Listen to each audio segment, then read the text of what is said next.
Well, hello, gentlemen. I hope your week was well. How are things? Good morning. Things were good. Loving the hair.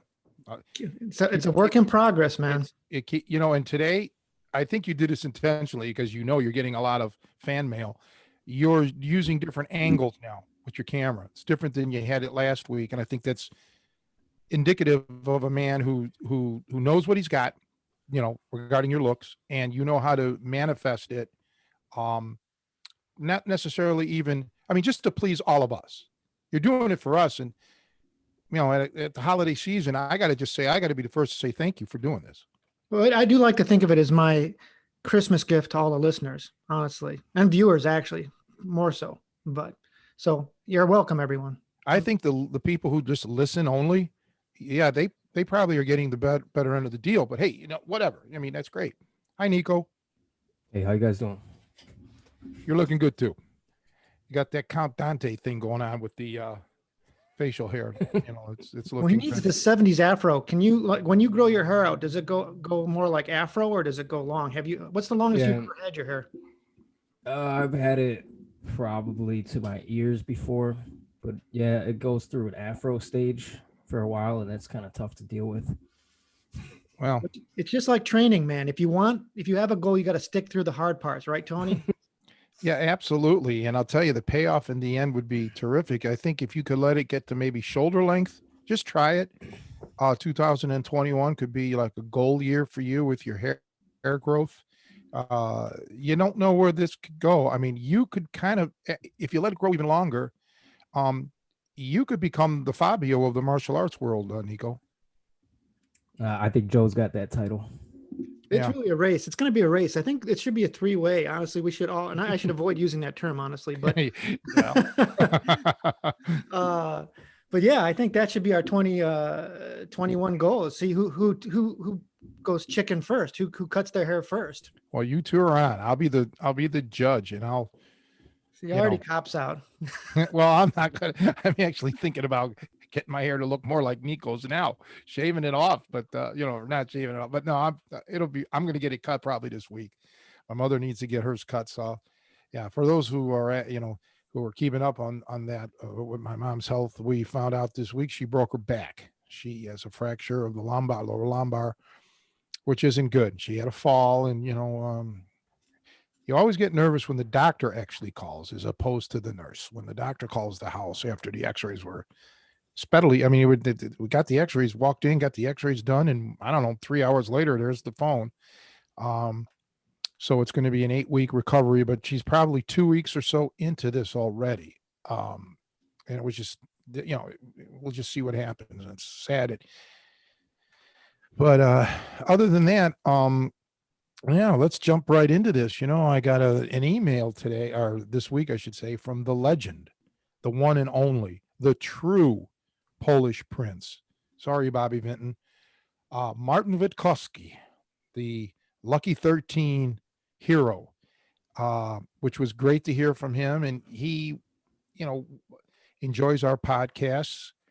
And I think he misses you tremendously, Joe. But he's really become, huge follower of boxing the last 5 years or so. And I told him, and we exchanged a few emails, and I said, yeah, we'll focus a little bit on boxing. He had a couple specifics really about power generation. And I also mentioned that I would touch on what I believe is needed, what you should take from boxing, from an overall general self-defense or street fight situation, what techniques you should focus on. So yeah, I think that's a good topic. So if either one of you guys want to put some input in, go right ahead. You guys can kick it off, and then I'll join in. Well, Martin did send some video clips. I was able to check a couple of them out. One of them was a trainer, and he it was clear, and even Martin was kind of aware that the goal of the training of this training was just for fitness. And I think there's probably a lot of that out, like cardio boxing type stuff. But it gets a little risky, I think, with those kind of programs or at least you have to be clear in your head what they're doing it for, and that there might be things missing. Because I did skip through it and watch some of it, but it was definitely what I would say kind of developing some risky habits. Maybe I don't know if you got to watch it at all, Tony. I did, and I was highly disappointed in it because you're right, and I've had this problem going back decades with the cardio boxing or the cardio kickboxing, and what it does is actually it creates injuries, because if you're going to spend the time and effort to mock box, let's say, or mock kickbox, let's do it right. Let's do the right techniques. Let's throw the punches properly. Let's throw the kicks properly, because you are going to have injuries. And not only that, you're just not going to be utilizing your mechanics properly. So since you're investing the time, do it right. The guy that filmed the video, the video author, his heart's in the right place, but he just doesn't have the skill set as far as the boxing. So I agree with you there, Joe. It was really, I was not impressed. Yeah, the first thing that kind of jumped out in my mind, I mean, because really he was going for duration. So the goal was to throw as many punches, like let's say in a minute. He'd have a certain combination and you'd work that, and then you'd relax for a little bit. And then you'd go back and work different combinations, which is all fine, but it was definitely done. He basically was standing still in front of the boxing, which is, there wasn't any focus. One of the things you really stressed for me in my training was, even though if you're working the bag, you're always working your footwork and your head movement. You're not standing stationary in front of that bag, because if it was an opponent, you don't want to just be ready there to be a target. And so, like I said, the goal of this video was different, but like I said, if you're looking to get it, to apply these skills for fighting, you have to even approach the heavy bag with a different mindset. Well, let's take it a step further now. Let's discuss this in depth. And I don't want to mention the author's name. I don't want to bring any negativity to someone. He's trying to make a living, which, we should all get behind. But just the fact of standing stationary, when you can obviously moving around is going to give you more of a cardio output, and it's going to help you tremendously. And so that for first and foremost, you have to be moving around. But secondly, and I want people to really understand this, when you can start to slip and move and change your footwork and all of this, forget about all the cardio benefits and whatever. You're learning how to gain control over your own body. Okay. That is the key. You're going to be using muscles that ordinarily would not get used. All right. And the mastery of movement is, to me, unbelievably beneficial, and in a way more beneficial than even cardiovascular benefits. When you take a look back at some dancers, okay, the way they're so graceful with their body, ballerinas, all of them, ballroom dancers, Fred Astaire, Gene Kelly, all of them. There was a grace about them. There was a tremendous sense of athleticism as well. When you can control your body and just have it do what your mind commands, it's awesome, and it helps tap into and helps unleash the power of your mind. That if you can control your physical body and manifest changes, you can make changes outside of your body too, in your own life. So that's really key.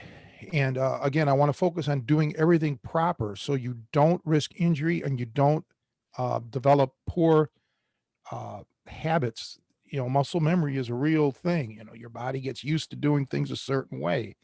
And if down the line you decide, hey, I really want to get serious about boxing, and now you've been throwing punches like this or something ridiculous, focusing like that guy was doing, strictly arm punching, you're going to walk into the gym, and a qualified coach is going to say, sorry, pal, you got to start at square one. You're doing everything improper.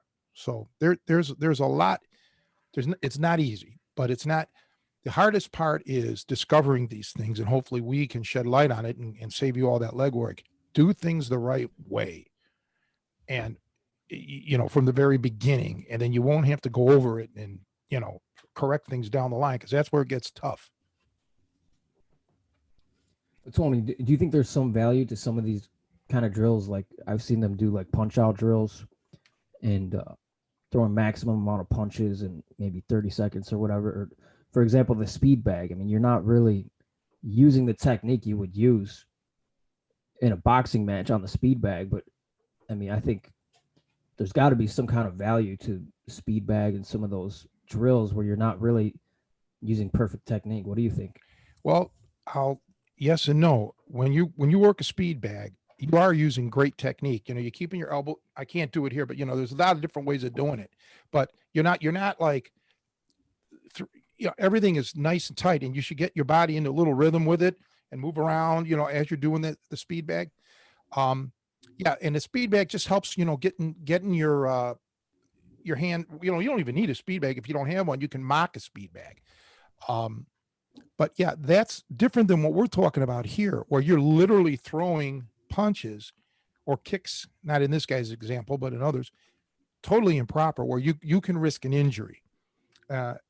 So yeah, there are specific drills, Nico, you're correct, that will help you. But again, it's all about doing them properly. Now, I've seen guys, non-boxers, by the way, that just their thing is the speed bag. They're just regular guys that never boxed, but they got a thing about the speed bag. It's like jumping rope. And they're tremendous on the speed bag. They can do things that most boxers can't do or would have to really work hard at doing. But that's a different thing. That's like a hobby for them. That became like almost in some of these guys' cases, an obsession. But when you watch them, they're not doing anything mechanically wrong. And that's the key. So I don't care what you do, Nico or Joe, as long as you're mechanically sound while you're doing it. And that takes a trained eye. I don't know who this guy that we watched. I don't know what his fan base is. I don't obviously think they're professional fighters. They wouldn't be watching something like that. He's just marketing it towards people who don't really fight. Like jumping rope, people can argue, well, what is it about jumping rope? You don't box like you're jumping rope, but you're doing it correctly. You're keeping your elbows in normally, or if you're going to do the crossovers, everything is sound, and that's help you develop your your endurance and your timing and, getting light on your feet. So yeah, in that regard, Nico, there's a lot of benefit, but how are you jumping? Are you jumping effectively? That's the key.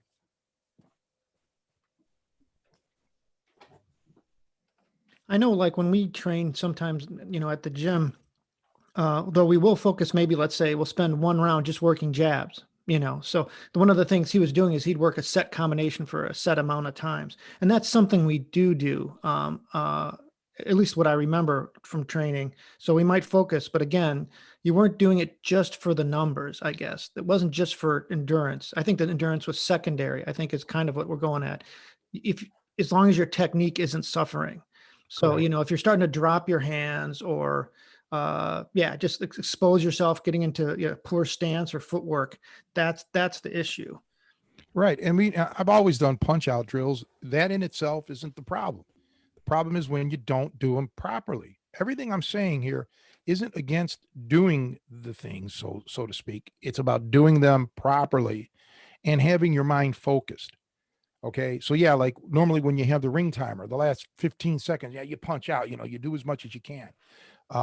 Or you just, I was having you just do drills, just exercises up, out this way, just to get preparatory. But none of that is geared for boxing per se. That's a preparatory exercise for the real fighting stuff, Um, yeah, and you just have to keep it focused. But my point is to those people who may say, well, I don't ever want to be a boxer. I don't have any aspirations of even sparring. Fine, but you're putting in the time anyway, so you might as well do it correctly. Less risk of injury, and you're going to reap the benefits because you're going to actually be good at what you're doing. And I always advocate shadow boxing or wrestling, however you want to look at it. But yeah, head movement, working the angles, working your footwork. And if you're an MMA type like we are, we're cross trainers and we've been that before MMA existed. You throw in sprawls when you're boxing. You're doing your work, then sprawl, maybe take a shot. We've all done this. I've had you guys do all that stuff. I don't know if Nico's gotten that far where I used to have him do sit outs and everything else. All is in a rhythm, and everything is or I shouldn't say in a rhythm, but in a sequence, and everything has to be done properly. If at any time your sit out, let's say, is poor, I'll stop. You'll say, nope, stop. Your sprawl, nope, try better. You know, so that's really important to me. That when you do everything, it's done right. I'm a stickler for getting it right. What are some of your favorite combinations to practice? We talk about street focus. What do you think are the ones that people should have it in their core repertoire? Well, obviously the jab cross, the old 1-2, right? But there's a lot to that too. Generally you don't never lead with a left hook and all of this stuff. Well, jab, cross, hook. You can double the jab. Jab, cross, uppercut, elbow. A right hand elbow. So jab twice, right cross, uppercut, right elbow. Those are nice combinations. And if you can, instead of, maybe if you don't want to use an elbow, you use your right. And you have to get in a combination. You have to, or not, I shouldn't say a combination. You have to get in a whatever you're doing ultimately has to lead into a jab, a cross, an uppercut, a hook, at least. Okay. And we don't even need to worry about variations like half uppercuts and shovel hooks and all that. Just those basics, get them in there, and then start working a pattern. But the key isn't just to stand there, boom, boom, boom, like this and not move. It's about moving around soundly and getting from point A to point B as efficient as you possibly can. Too many people rely on arm punching. You have to learn how to put your body in a pivoting, pivoting to get that power, to decrease your distance and increase your speed perception, your perception of being fast. This is all ties in. There's a lot of small details, that just, people don't know unless you've really been in the boxing. They say the most powerful punch or whatever is a short one, 6-inch punch, because you're right there. You don't see it coming. It's on the acceleration stage when you land, as opposed to being way out here and decelerating by the time it lands. There's a lot of science behind it. So whatever you decide to do, even if it's just the old 1-2, or jab cross hook or jab cross uppercut, whatever, be closer to your target. If it's a heavy bag, be close. If it's a imaginary, if it's shadow boxing, imagine the guy's close to you. Boom. When you do that, and part of the problem with people is they don't visualize when they train. Okay, the heavy bag is an inanimate object, can't hit you back. That's how they think. Or if they don't even have a heavy bag, they're just shadow boxing. You're just throwing random punches like this guy was doing. But if you wouldn't do that in front of a human being, okay, even if the guy wasn't really hitting you, if he would just throw punches at you, just slap at you, you'd realize, oh boy. So this is what you have to get in your mindset. You have to realize that, okay, there's somebody hitting me back. So you can't throw a jab and drop your right hand. Okay. You got to keep that hand up when you're throwing your jab and your right, your 1-2, your crosses. So everything is there. So you're going the shortest distance. You're going as quick as possible, and you're retracting your weapon, your jab or your cross, back to its starting position. So you're ready to go. Okay. This is important. And I think this is glossed over. It's overlooked by many people. I mean, even competitors slip up and they don't throw their punches properly. Okay, at times it just happens, or fatigue sets in, or you get excited. So you can really generate a great workout, and you can become, pretty good at what you're doing. Now, the difference between that and actually being a top flight competitor is, number one, you have to be able to have the mental attitude to not fall apart when, you're getting assaulted. Number two, you have to have the ability to take a punch and absorb a punch. None of this can happen when you're shadow boxing or drilling on your own. That's where you need a competent instructor and a sparring partner. But yeah, just do these things and don't, I think, change the mindset to doing it for cardio benefits, because that's going to come along. Now, do it because you want to learn the techniques and become effective. And the bonus is you'll improve your cardiovascular. Because if you do it the other way around, you're going to end up sloppy, and you're going to end up wasting a lot of time. You mentioned elbows and the combinations, or at least in one of the combinations we were talking about, which is obviously non-traditional or illegal for sport boxing. Are there other what I'd call street type strikes or non-traditional boxing strikes that you like to mix in? So like substituting like a hammer fist for a hook, or palm strikes, or even like a back fist. What are your thoughts on those type of strikes? Well, headbutts first and foremost. Okay, that's the one you need to work on, because you're there. Okay, you should be there. You're in. You can lead. You can lead with your head in many different ways. If you looked at an old, Roberto Duran used to do a speed bag workout where he would actually hit the speed bag with his head, with his neck. I mean, it was unbelievable. And yeah, you can headbutt, throw your shoulder at the person. That's really important. The shoulder to guy, just to push him back off, that creates your opening. Okay, to follow up. So shoulder shots, headbutts, elbows, forearms, jamming a forearm like this, making a frame, jamming it up into his throat, into his chin, whatever, to elevate the guy. And again, to get a rise out of him. So then you can attack the solar plexus. You could attack his groin. You could shoot in, take him down, and yeah, I don't know about a spinning back fist. I don't know if that's what you asked. If you asked about a back fist, yeah, I mean, spinning back fist can work. I mean, we had a guest down here a month ago, Shoney, who used it. So anything can work. It's what you focus on. But me, I like the things in tight, and I don't like to turn my back to an opponent at all. And knees, short, low level leg kicks, or kicks below the waist, or right to the ribs area.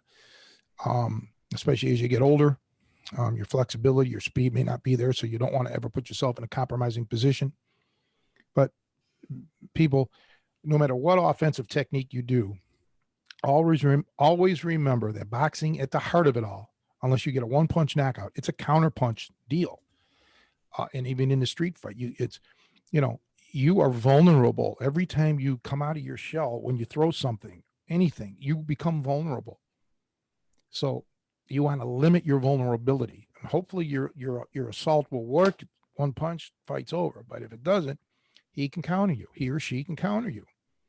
So no matter what technique you're using, make sure that you have your moment of vulnerability as short as possible, because we're all going to be vulnerable. The greatest fighter that ever lived, the greatest boxer or whatever, is vulnerable when they throw strikes. It's just physics. It's just nothing you can do about it. Okay.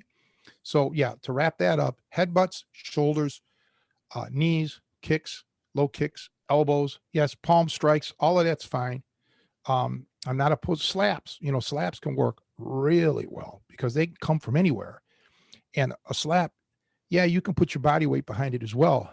But a slap, all of this is designed, some of it is designed to end, but some of it is designed as a means to an end. And the key is to learn to follow up. Okay. So if you slap somebody or whatever the strike is, if that doesn't immobilize the opponent, follow up. With boxing, think about this a minute, guys. When a boxer throws a strike, he's waiting to see that opening, the follow-up opening. But he's limited. He's limited in two ways, really. He's limited in the amount of target that he can hit, and he's limited in his use of weapons. He's limited to his fists. He can't use his forearms, can't use his elbows, can't use anything else. We're not limited by that. So we have a greater palette to choose from, both as a, on his body and our tools. Okay. So we open ourselves up to, I think we would have to have quicker thought process. And again, mastery of our body, which is really important, so we can make our body parts move when we need them to move.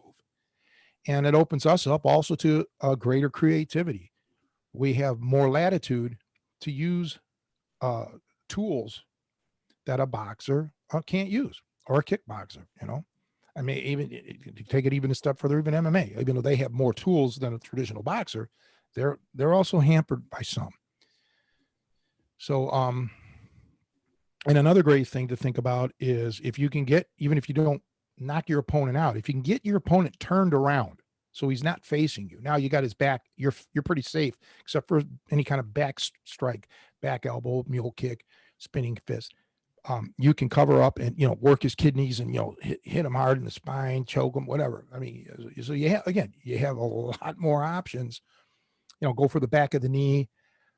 It's limitless, to what you can do, but you have to have the mind for it, and you have to have your body in the position to counter. That's where that video guy that we saw, he's standing still.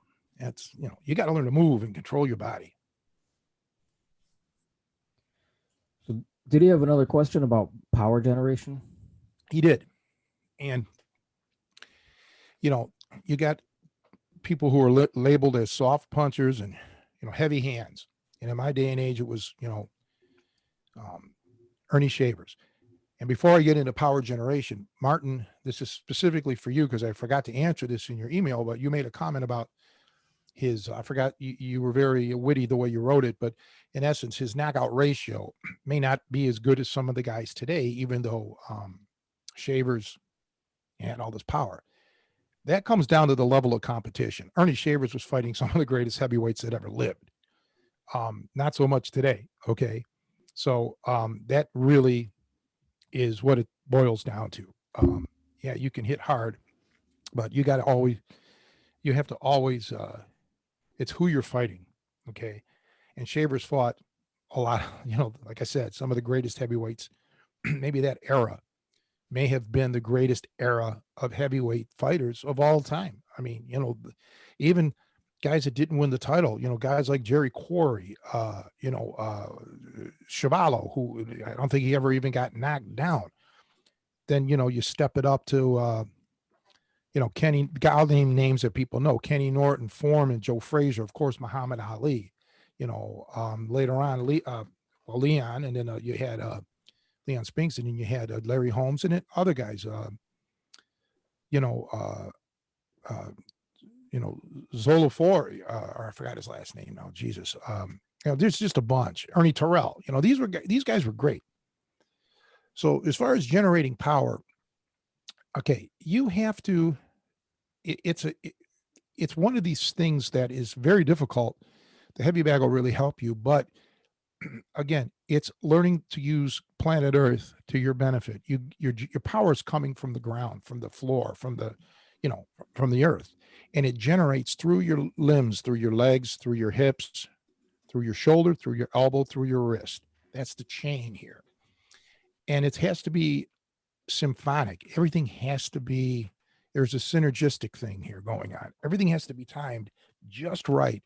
And you have to put all of these things together to generate that force. Part of the problem is a lot of people tend to be upright. You can't. Your center of gravity is higher. Okay, therefore you're not going to generate as much force. Now, when I'm saying to lower your center of gravity, I don't mean to drop it by 5 inches. Just learning to sit down a little bit on your punches. Now, the drawback to that is you lose some maneuverability. Okay, mobility. But you sit down on your punches a little. And basically what that means is, bend a little, get your hips under you, make sure, your feet are appropriately apart. So you have a stable base And then you want to learn to get your hips going. Start from the feet, pivot, and throw from the hip, from the feet to the hip to the shoulder. Get that shoulder going, that elbow, and then finally turning that wrist. And you'd be shocked at how much power you can generate comparatively to when you began. Now that doesn't mean that all of us are going to become Ernie Shavers. There was some physiology going on with him that just he was just one of those guys. Okay, just like the fastest man in the world. He doesn't have any secrets. Usain Bolt trains probably just the way everybody else did, but he just had that. He was tall. He had gifts that made him faster than everybody else.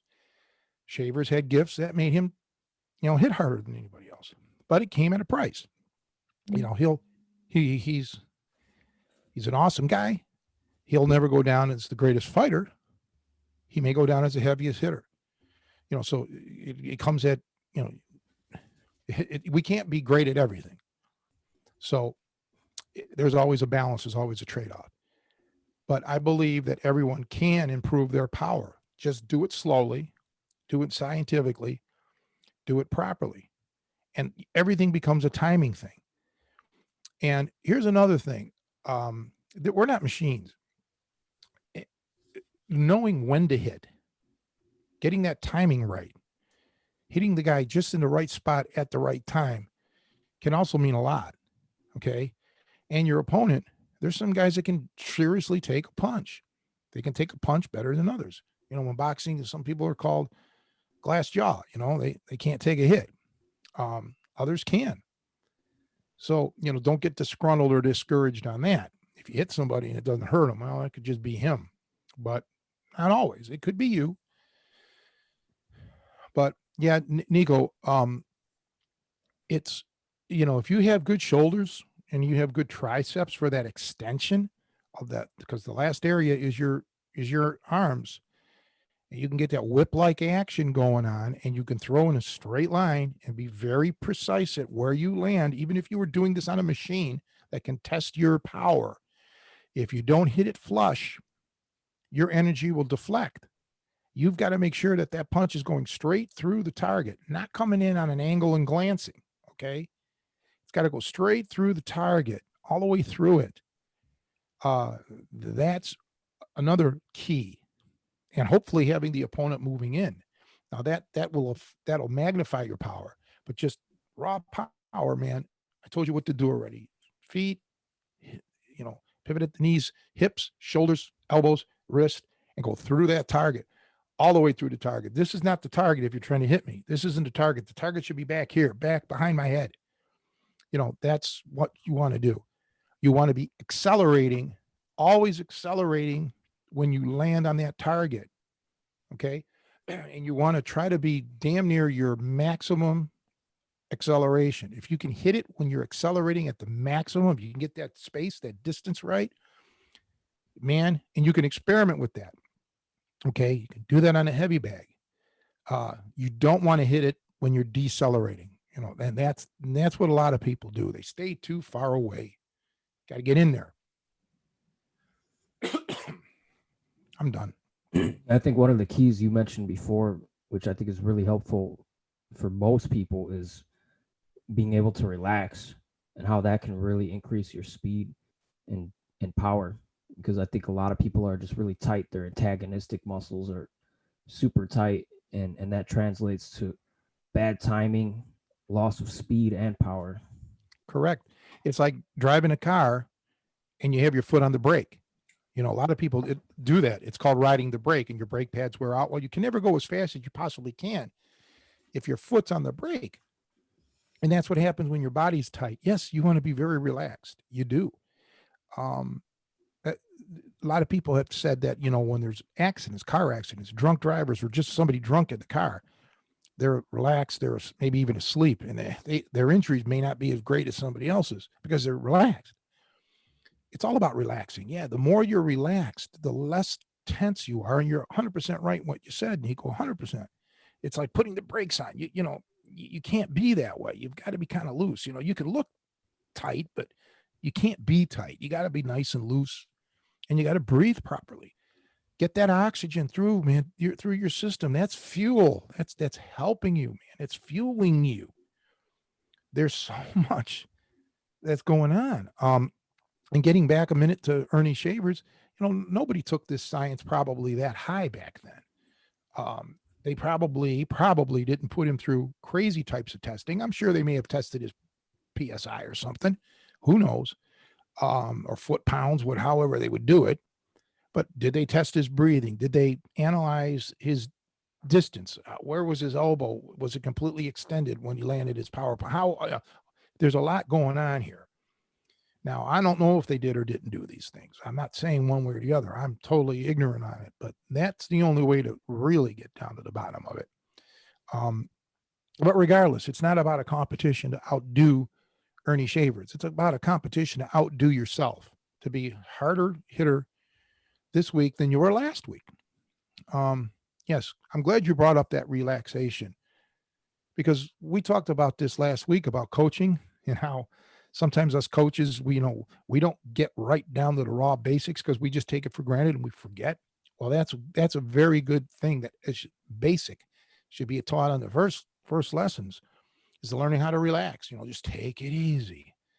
Sometimes I don't point that out until I see a student, struggling. I'll say, hey, take it easy, or they're out of breath. Like Joe has a problem here. I don't mean to embarrass him, but sensational guy. Joe, your breathing is a problem. You tend to hold your breath. And that's not beneficial. Yeah, I think that's from years, and I really regret. I spent a lot of time on the swim team, and in that, like when you're trying to do just like a 50-yard, sometimes you're trying to put all this effort while you're holding your breath, because when you come up for breath, you're actually kind of slowing your streamlining down.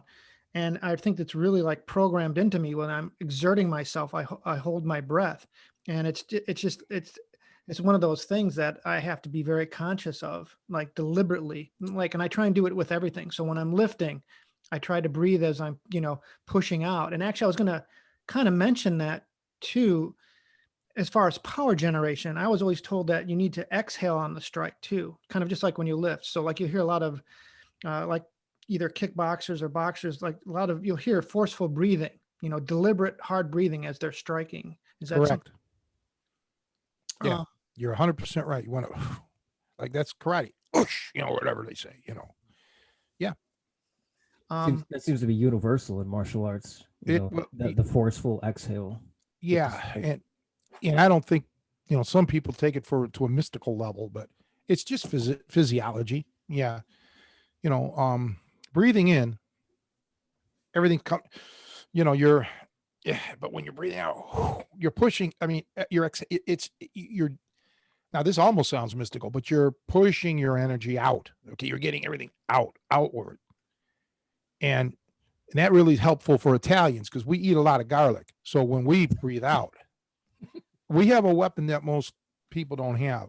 So that's another thing I suggest anyone that's You really serious about mastered that, Tony, self-defense. by the way. That What's that? attack is devastating. What's that? I said you've really mastered that form of attack, by the way. I'm one of the best. I honestly have to say that, yeah, when it comes to the garlic breath attack, I'm not sure I've seen any. Well, there was one guy that was probably a little bit better than me. I really couldn't tell because I would go unconscious too quickly. But yeah, he was really good with the garlic breath. Not a good fighter, good jazz accordionist, but yeah, he had that garlic breath down pat. So I highly suggest everyone, you don't even have to be Italian. I don't want to say this. I shouldn't keep it a secret, but you don't have to be Italian to learn that garlic breath technique, but it helps. Hey, for breathing out, so in some martial arts, I see them, they'll breathe out through their mouth, but we recommend through your nose, correct? You got to keep that mouth closed. No, in through the nose, out through the mouth. But there's a difference between, you're not going to breathe out like that where you're opening up your jaw through your teeth. I'm not opening up my mouth. I can keep my jaws. See, like I'm tensing. It's all coming out there. Yeah, you don't want to be a mouth breather, man, because that could be, because then you're going to breathe in and out through the mouth. No, in through the nose, out through the mouth. Exhale. the nose acts as a filter, or at least it's supposed to, right? So all the air is coming in through your nostrils, it's getting filtrated, and it's going through your nasal cavity and so on, and it's oxygenating you a little better than going through your mouth, allegedly. I mean, you ever notice how hard it's hard to breathe when you're stuffed up, when you have a cold, you can't breathe, and then you're breathing through your mouth all of a sudden. What's one of the first things that happens, guys? Think about this. When you mouth breathe, Gas out. and you're right. And you know what else? Your mouth gets really dry Yeah. quickly. So if you're noticing during your workouts that you have dry mouth, you're breathing through your mouth. Okay. That's more than likely what's happening here, and you're not breathing properly. So that's a really good self-analyzation technique. Dry mouth is telling you that you have a problem here. So monitor all of that. And sometimes you can shallow breathe, especially like on the ground. If a man's on top of you on the ground, and if you take deep breaths, well, your chest is moving forward, outward, and you have the guy, whatever he weighs, on top of you. Now your chest is literally, your musculature is trying to lift that guy off your body. You can't do that. You have to learn how to shallow breathe as well. We've talked about this before. That's where some yoga training could come into play.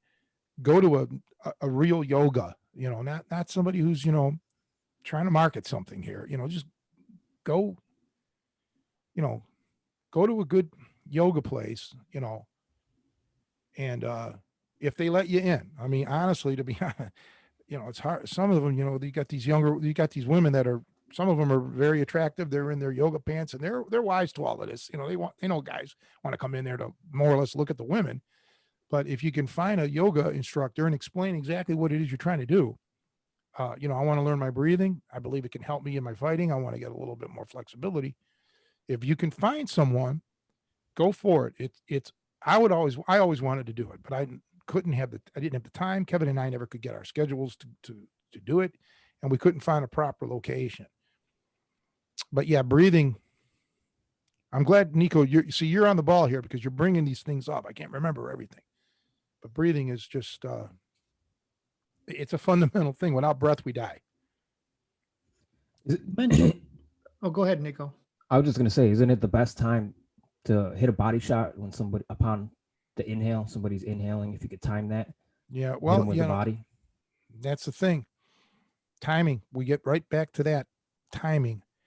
And some fighters just have a better sense of timing.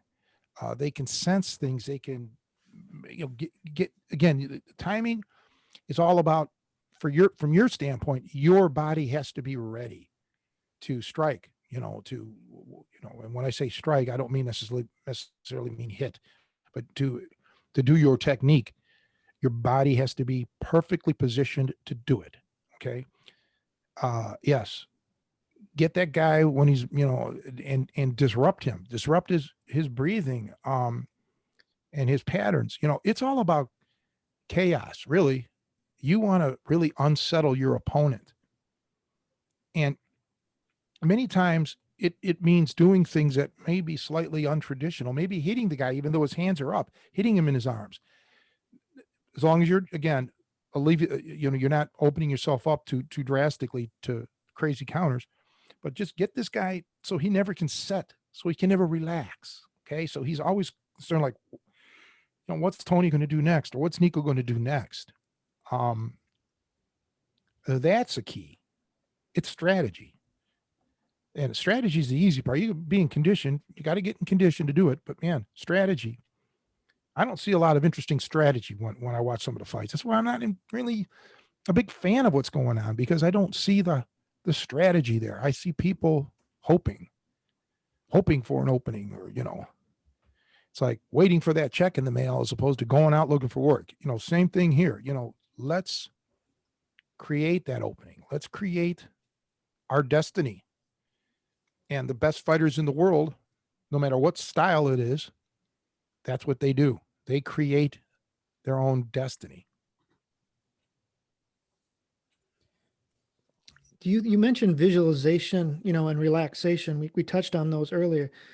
Do you also, kind of in that realm of the mental state you're in, do you recommend, I don't know, being in an aggressive mind state? So hitting the bag with anger. So it's to help kind of generate power. Is there an anger or aggressive component to that you should be thinking about while you're training? Well, by nature, I have that aggressiveness, and I've actually had to try to work it, controlling it, tempering it down. I don't know if boy, you're putting me on a spot because all of us are individuals and everybody's slightly different.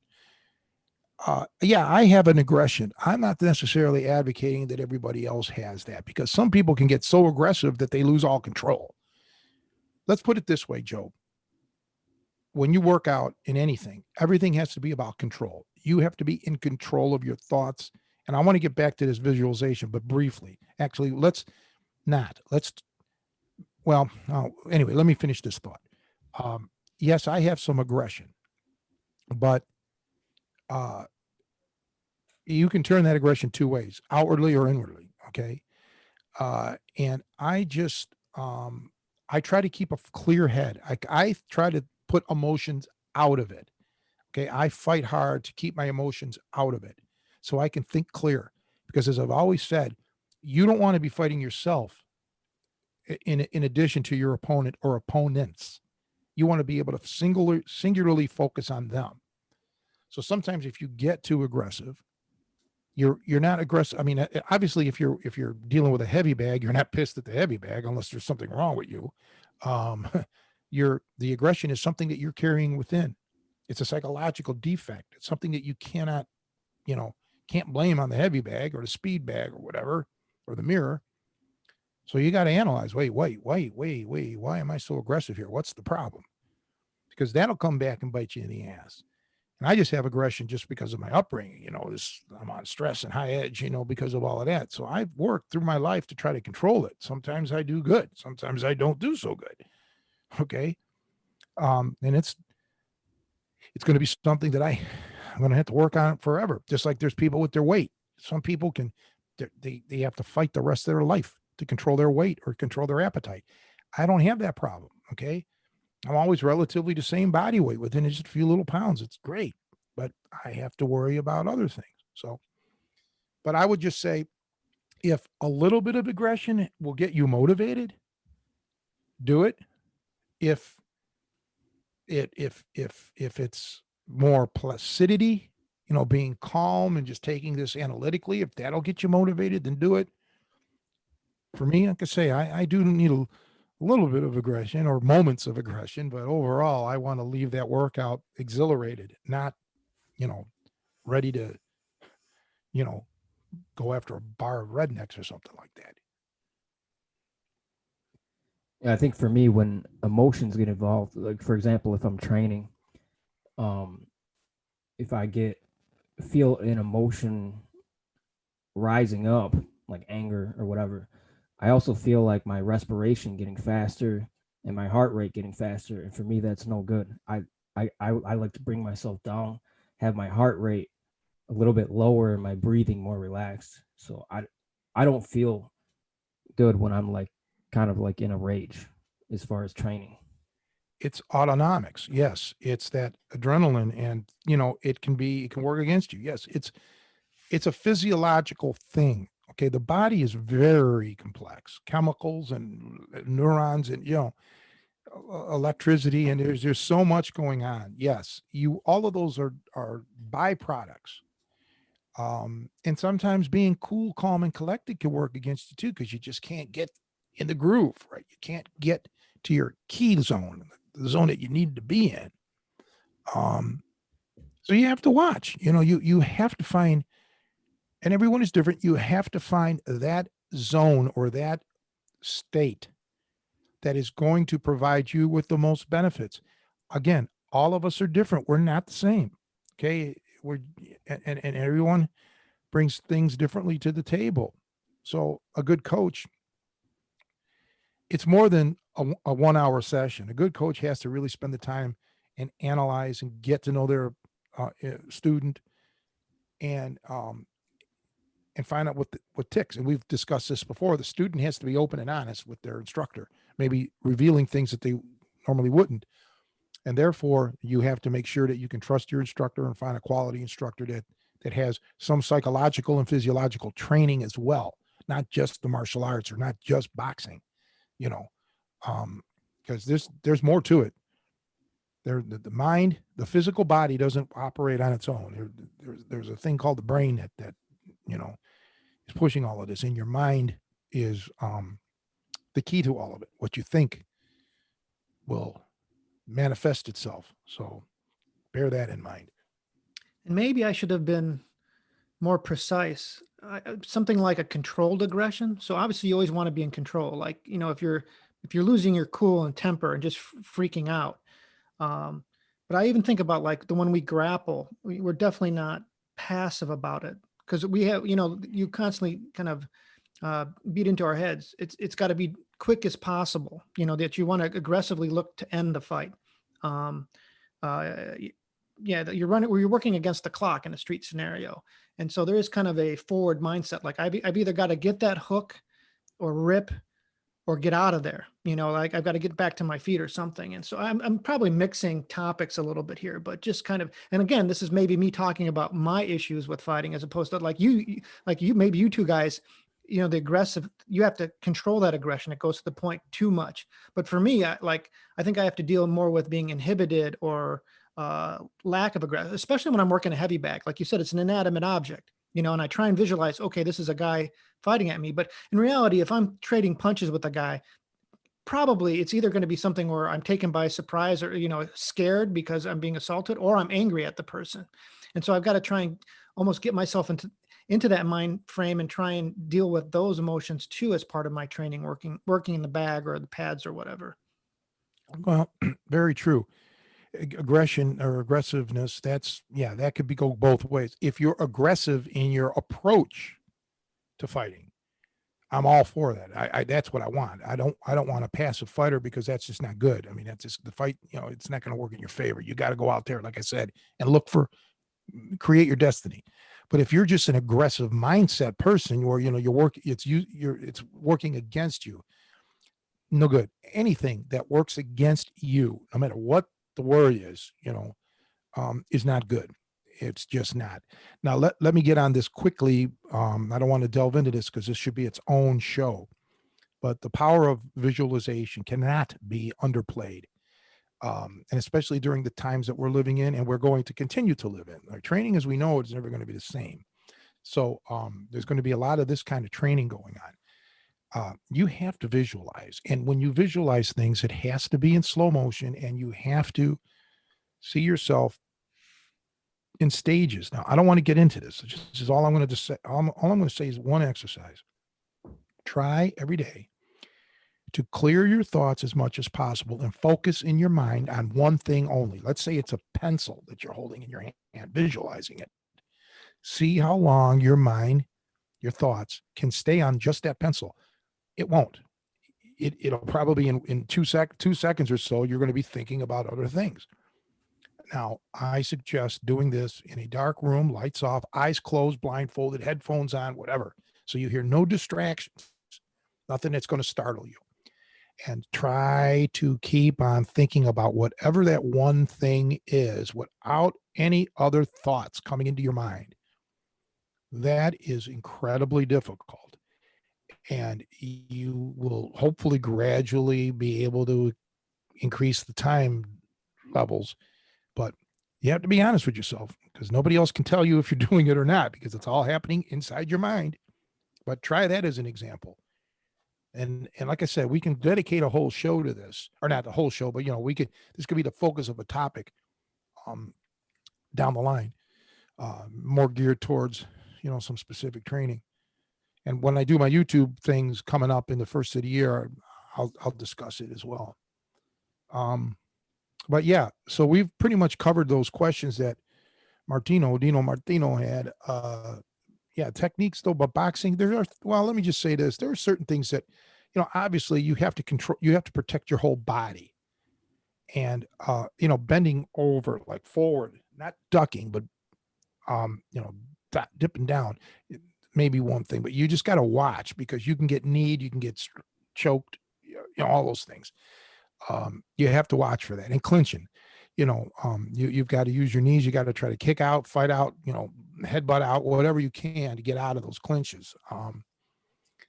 And you can use your rips. So, but for, traditional boxing, the techniques that really you need to master as far as strikes are all the punches in boxing, but most importantly, the head movement and the footwork. Learning to make yourself, these are key things to take away from boxing, is that head movement, making it so, you can't get hit, or, you're going to be harder to hit. Believe me, it's frustrating to not be able to land a punch on someone. Okay. And you can get there and learn your jab. Your jab is the single most important punch, I think, outside of, unless you got knockout power. Get that jab going, because everything comes off that jab. If you can work on that jab, maybe if you get a good right hand, jab, cross, hook, if you can work on those three things, and then modify them, you're golden, man. Because this, in a street scenario, you may not have room to do a lot of things, not even kicks. There's plenty of times where you can't kick. You're just jammed up. You don't have the room. And boy, striking is, short punches is the key here. And then again, forearms, elbows, those aren't traditional boxing, but you add that in there. I think I covered some of this on a Snap No Tap. It's been 10, 12 years since I did that, 11 years since I did that video. No, 12 years. Yeah, I filmed it, I think, in November of 2008. Wow, time's flying. I have a couple more topics or related Sure. before we close out boxing, and just kind of a question. So when we work to generate power, I'm going to make kind of an analogy here with the tie kick.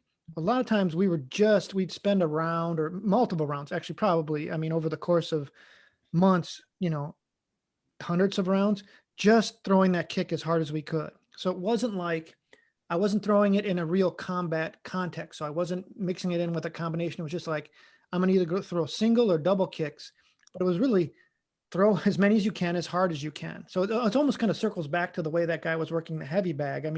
Not exactly, but the focus was, hey, you're focusing to try and now obviously we were working on our form. So in the case of like kicking, it's like, well, pivot that lead leg or throw that arm and turn the hip over. So we were focusing on specific technical aspects of the kick, but it was all with the end goal of hitting as hard as possible and toughening up your shins and things. So there was a couple of goals, but really it was like the focus was always hard, power on a single move. And in time that came. So I don't know if I've ever heard in traditional boxing, do they do that where it's like, okay, you're just going to throw the right and your cross or your hook for a round or a couple rounds, and you're really just going to throw to try and kill the bag, really try and murder in that punch and focus on power as a way of developing power. Does that translate to the hands the way it did for the legs? Well, I can't speak for every boxing instructor out there, but the answer is yes. Especially in my life, there's been times I've done nothing but work on the jab, work on the left, work on the cross, or left, I meant left hook, yes. So in my life, the answer is yes. There's times for that, but that's part of a puzzle. That's not the puzzle. Okay. It's a piece of it. So absolutely. There's benefit to that. And it may not always be to generate power. It could be to generate speed. Okay. Because that's part of it. Okay. Having that speed, throw that punch, to generate the power. So yeah, that's all part of it. Now, again, I'm not speaking of, every coach is probably different, but yeah, you want to work on it, you see guys working the focus mitts, doing little short punches like this, and crosses, that's fine too. That's a whole different goal there. Okay. That's just a different goal. But the heavy bag I would assume was developed, to mimic the torso of a human and to help generate that power. When your arm hits it and your body's there, if your body's not behind you, you're going to rock back. You don't want that. You want to be solid, and that's going to help build you up. So yes, you can work the jab over and over, or the cross, or the left hook, or whatever, or an overhand right, or whatever it is. Yes, you can. But again, please, everybody, put that in. It's like an ingredient in a cooking recipe. Okay. You can't load up the whole thing with pepper. It's balance. So, and when you think you may need work on one thing, let's say your jab, really in essence, you might also need or may need work exclusively on your left hook or an overhand right or something. Who knows? That's what a coach is for. Coach has to be there and analyze you and say, hey, this is what we need. You know, you got to get this going. Yeah. So, but see, to me, boxing is one of the, you know, it's been around forever. You know, I mean, it's part of our culture and other countries' cultures, not all countries, but many. And, you know, it's going through a big change. Who knows what the future is going to be? But, you know, I don't care to predict the future. I'm not a prognosticator. If I was, I'd move to Punxsutawney and I'd kick the groundhog out of his hole, and I'd be there, and I'd be famous, and they'd be making movies. I'd be making movies with Bill Murray and, more importantly, Andy McDowell. Maybe that's what I should do. She'd like me. She's a Southern belle. Do you another kind of self-defense? I'm just kind of thinking of other things. Well, do you a lot of boxing training obviously is sportive context. So, you know, you start in your two corners and you come out with your hands up, you know, you're fighting, you know, and a lot of like 99.9% of drills I've ever done start like that with boxing. But in reality,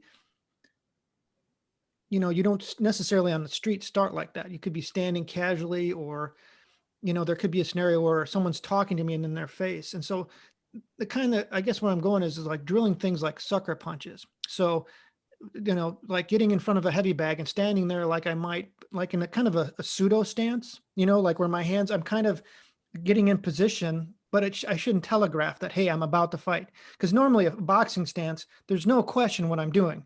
We're fighting at that point. My hands are up. I'm looking aggressive. But, you know, in a real confrontation, I may have to practice throwing that right hand or my initial combination from a casual stance or something. So do you advocate drills like that, I guess, or Absolutely. I've shown them before. Now, unfortunately, for the people who are just listening to our podcast, which by the way, were now picked up by Pandora. I put the link on my website. At least I think I did. They won't be able to see this. But for example, you could stand there with your arms crossed like this. Okay. But meanwhile, let's say it's my left hand here. I'm actually tensing my left hand up against my right, you know, and I mean, this kind of you can kind of make this look, I mean, this is generally considered an aggressive stance, but it's not really. And, you know, you could blow it off by just telling jokes while you're like this, but I'm tensing, and then bam, I'm going to release it and give you that backhand. Okay. Or you can put your hand, I showed this on a lost art of hooking or a snap, no tap against your hip, and then boom, hit him in the groin, hit him in wherever. So yes, there are ways of doing that, of being surreptitious, but a true sucker punch means you're not even seeing it coming. So you're really not going to defend against it. I remember many years ago, somebody put out a video about defending against a sucker punch, and truly you can't defend against an actual sucker punch. Okay. Because you don't see it. If you see it coming, it's semantics here, but if you see it coming, it's not a sucker punch. You see it. It's those punches or techniques that you don't see coming that none of us really should have any guilt over or have any real chance to defend against. You have to realize quickly what's happening and pull yourself together if you're still conscious. And that's important. But yeah, doing what I just told you, those kind of things, there's several, there's a few. You know, you could scratch your head like, oh man, God, my head hurts. And then you're using your head this way. You're pushing backwards as you're pushing forward with this hand to build up that tension. Oh man. And then bam, you get that power to come across the face with a hammer fist. Okay. And then don't stop there. There's that hammer fist. Then here's a palm heel, let's say, and then you come across with the elbow, you know, boom, boom, boom, 1, 2, 3, you know, you put those patterns like you did in boxing, but now you're just changing the notes. Okay. It's a triplet. So there's plenty of things like that. There really is. You know, you can. It's amazing what you can come up with using like an isometric type of strike, because you're not going to be, what you're talking about, Joe, is not being able to be in a traditional stance where you can generate that power from your whole body. You're now generating it from a portion of your torso. So you need to augment that. You really do. Yeah, That's great stuff. I love to do that stuff. And I utilize that as much as I possibly can in real life situations, because any advantages, I want to take. I don't know you. I've trusted so many people in the business world, and I've gotten screwed damn near every single time. You think I'm going to trust a total stranger in a street fight situation and this is going to be an okay deal? No, I'm too smart for that. I'm going to take you out. I'm going to try to end your life if possible. If I feel threatened, it's over. So I'm going to use these tools, Joe, and these are tools that you could use, and everybody else in our listening audience can use. You know, I would love to hold some camps if the COVID ever lifts, weekend things here in the city, out here in Illinois. And like Friday, Saturday, or Sunday, or even Saturday and Sunday. And Friday could be more of just theory. I was doing some of those, but shit happens, this COVID came and other things. But you're only limited by your creativity. But once again, I tell everybody out there, before you start rushing off and trying to reinvent the wheel, make sure everything you're doing is physiologically sound, so you're not running the risk of injury, maybe not immediate injury, but repetitious over time. And number two, that you know your target, you can hit it, you can assess it. 3, you're not leaving yourself vulnerable for an inordinate amount of time. Okay, that's the thing. And most of the stuff when you're playing around in the gym, that reinforces bad habits. So, you got to be efficient. Efficiency is the key here. That's it. Isn't there a saying that goes, the most powerful punch you're going to get hit with is the one you don't see coming? Right. I mean, that's another thing. Yeah. Sometimes the power, the really strong punches, if you see them, you can kind of brace for it or mentally get ready for it. Yeah. If you don't see it coming, and even if it doesn't hurt you that much, even if a strike, it can startle you. And there's that moment of discombobulation where your mind is like, what's going on here? Okay. And just think about saying that out loud, that phrase, what's going on here? That takes 2 seconds to say that. Okay. Imagine that going through your mind. That's 2 seconds that your opponent can use to destroy you, to immediately gain the advantage, or perhaps even kill you, literally kill you. So, you have to, if you don't have eyes in the back of your head, you have to be so trained in your mind to instantly put those thoughts about like what just happened to me or what's going on here out, put them out of your head. Don't allow that to happen. You can't let that enter. You've got to turn that switch and you got to go after the guy now. You worry about everything else later. Okay. Go after him, destroy him, because he just did something to you that could potentially kill you or injure you or cripple you or whatever. Yeah, there's a lot to this, man. It goes way beyond even techniques. It all starts in your brain. Somebody once said that I'm psycho, that I'm nuts. They watched one of the snap, no tap things. Well, this is not a game to me. Okay, if I think you got bad intentions, it's over for you. You're not going to get out of this you may not get out of it alive, but you're certainly going to get hurt. And a lot of people have that ability physically, but they don't have it up here in the head. This is not a game. This is not fun. You're not going to, let's have some fun with this. Let me test you out. It's not going to happen. Because there's no like cruising here. I'm going to go in to make sure you never do this again, to not just me, but to anybody. You're going to be taught the ultimate lesson. And that's what all of us have to realize in the street.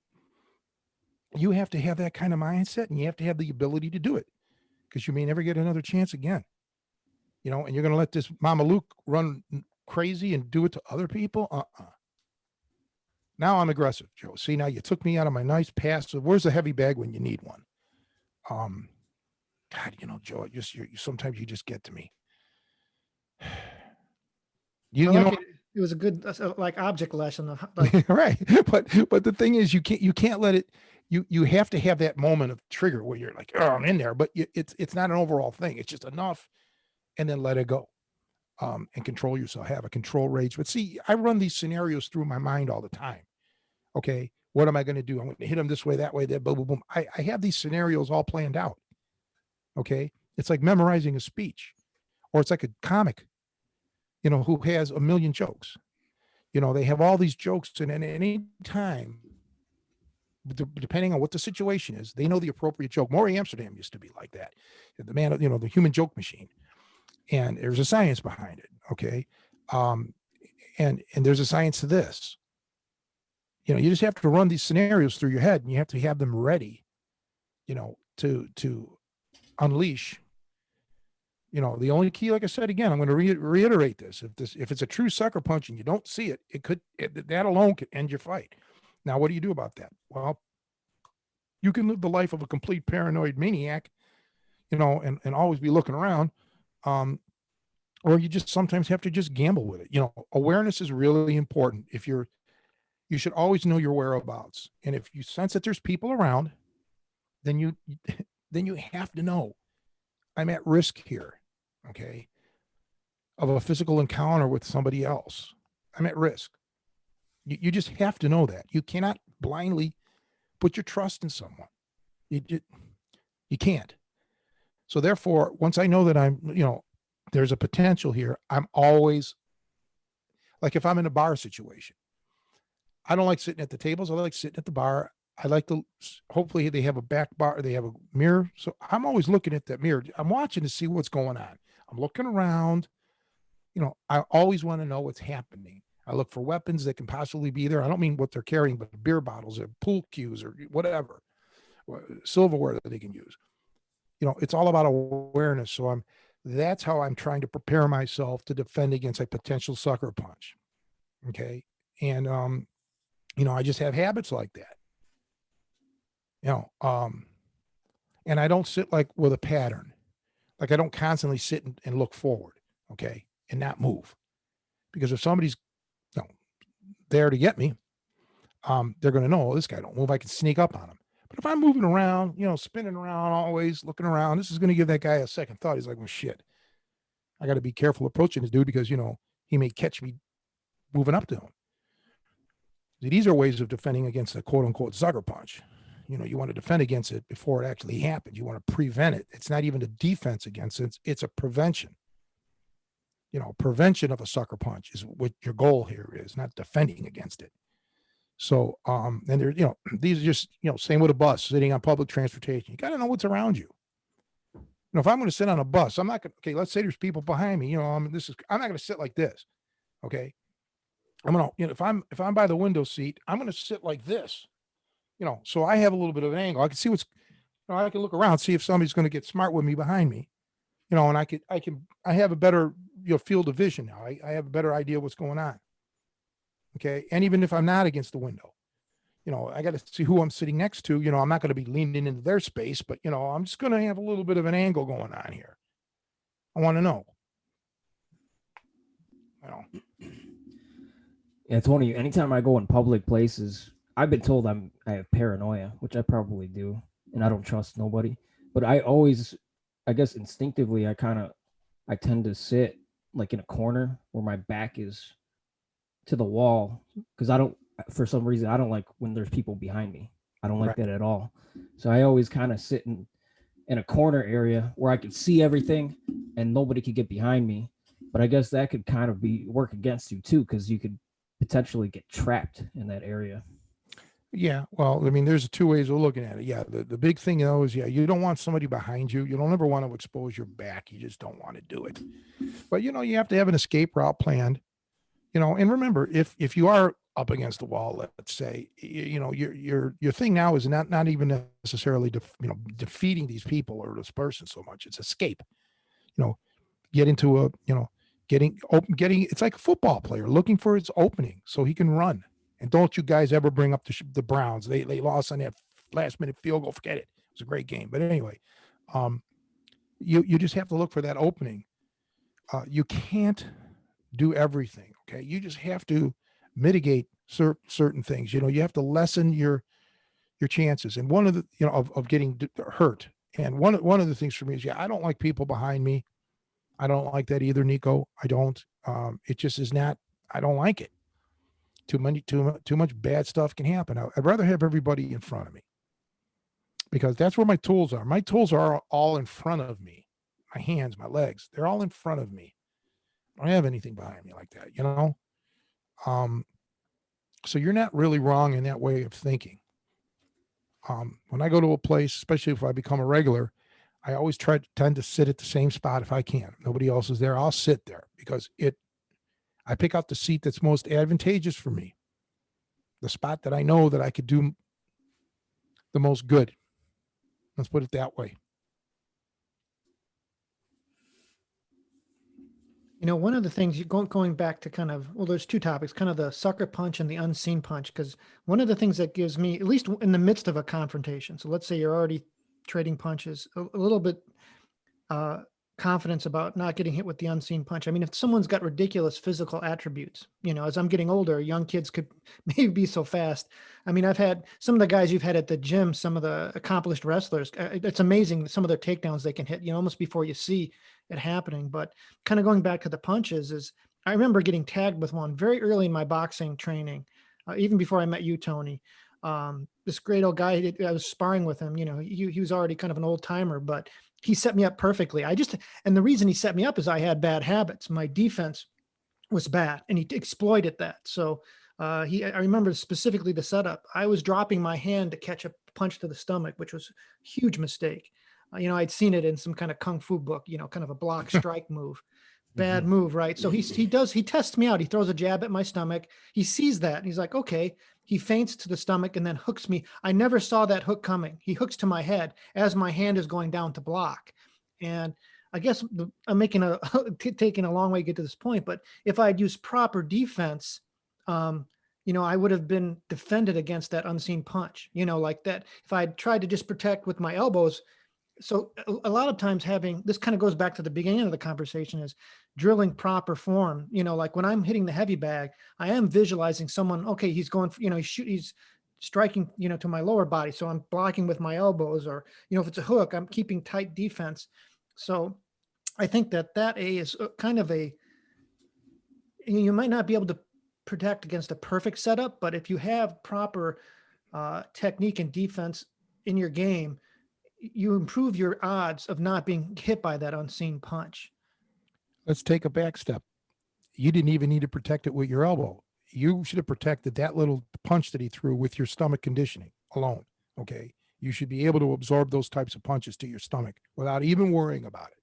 So I'm just going to make that little addendum here. And that's where the importance of physical conditioning comes into play. You should not worry about body shots. I mean, we're not talking about taking hundreds of them here. Okay. But yeah, worry about that. Yeah. You should have kept your elbows in tight, make it so that it's not going to be much of a target. Okay. Change your body position. There's more than just moving your arms. Okay. First of all, like I said, get your torso strong so you can absorb those punches easily. Secondly, keep your elbows in a position where you don't necessarily have to move them, but they're in a tucked position. Don't be wide open with your stance. I show in a snap, no tap how to curl in, you know, like almost like a pec deck kind of move. So you're really not giving the guy much to shoot at or to aim at with those body shots. And then the other thing is move your body. You could deflect something like that just by pivoting. Okay. Just by shifts. And that puts your hands again, constantly in the right position to counter. So if you know that your stomach can handle that punch, let him hit you. As his punch is coming, timing, man.